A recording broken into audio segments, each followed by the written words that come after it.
महाराज Ganga Singh university में MPhil PhD करने के लिए इसकी क्या योग्यता होती है और क्या इसका एग्ज़ाम पैटर्न होता है, इसके बारे में महत्वपूर्ण सारी जो जानकारी है वो इस वीडियो में आपको बताएगी।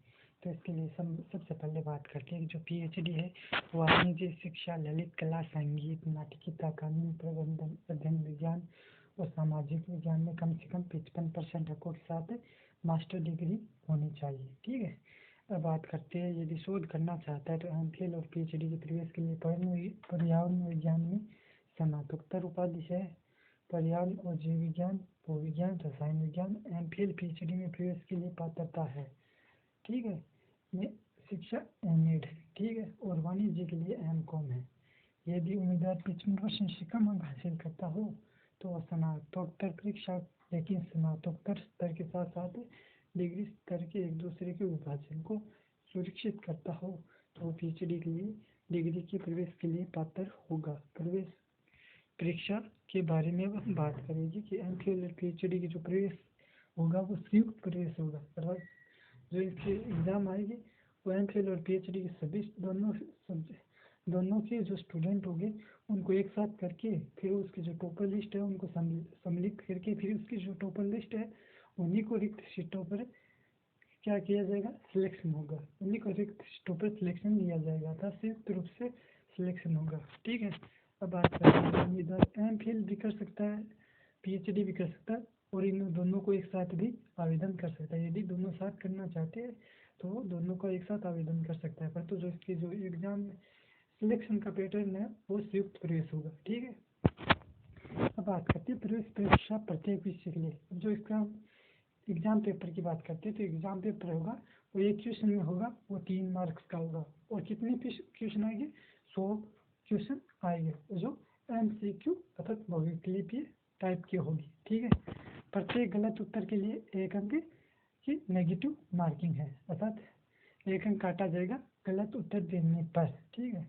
और जो इसके पेपर का टाइम है वो 2 घंटे की अवधि का होगा। ठीक है। अब बात करते हैं, विज्ञान विषय के लिए केवल अंग्रेजी में पेपर आएगा, जबकि अन्य विषयों के लिए अंग्रेजी और हिंदी दोनों भाषाओं में पेपर आयोजित किया जाएगा। ठीक है। अब बात करते हैं इसके इंटरव्यू की। तो इंटरव्यू है ना वो साक्षात्कार है। इसमें 2 अलग अलग विषयों के विशेषज्ञों द्वारा आयोजित किया जाएगा। ठीक है। जो इंटरव्यू होगी 2 जनों की दो विशेषज्ञों द्वारा लिया जाएगा और जो अलग अलग विषयों के होगी। ठीक है। उम्मीदवार की शोध रुचि। अब हम बात करते हैं जो टेस्ट होगा वो कितने अंकों का होगा। प्रत्येक क्वेश्चन 3 अंक का है और 100 क्वेश्चन है, इसलिए 300 अंकों का होगा। जो इंटरव्यू है वो 30 अंक का, टोटल अंक कितने हो गए, 330 अंक हो गए। ठीक है। अब बात करते हैं उम्मीदवार को सीटों के में प्रवेश देने के लिए।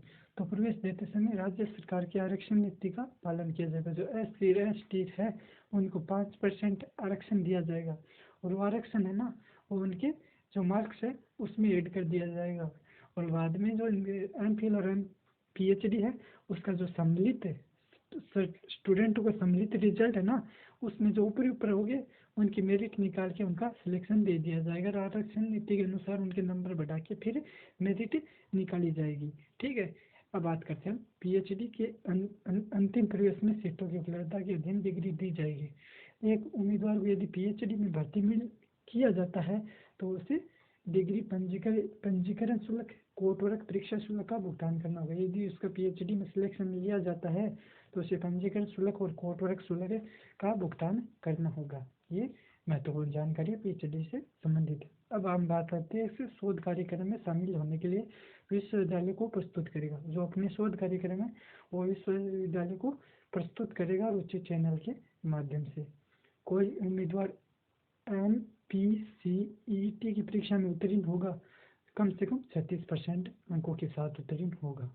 यदि उसके MPCET में कम से कम 36% मार्क्स होने चाहिए तभी वो इस परीक्षा में उत्तीर्ण माना जाएगा। पीएचडी के बाद पीएचडी में MPCET का एग्ज़ाम लगता है, उसमें 36% मार्क्स होने चाहिए तभी वो उत्तीर्ण माना जाएगा।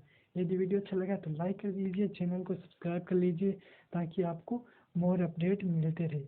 किसी प्रकार की सुझाव के लिए या समस्या के लिए कमेंट कर दीजिए।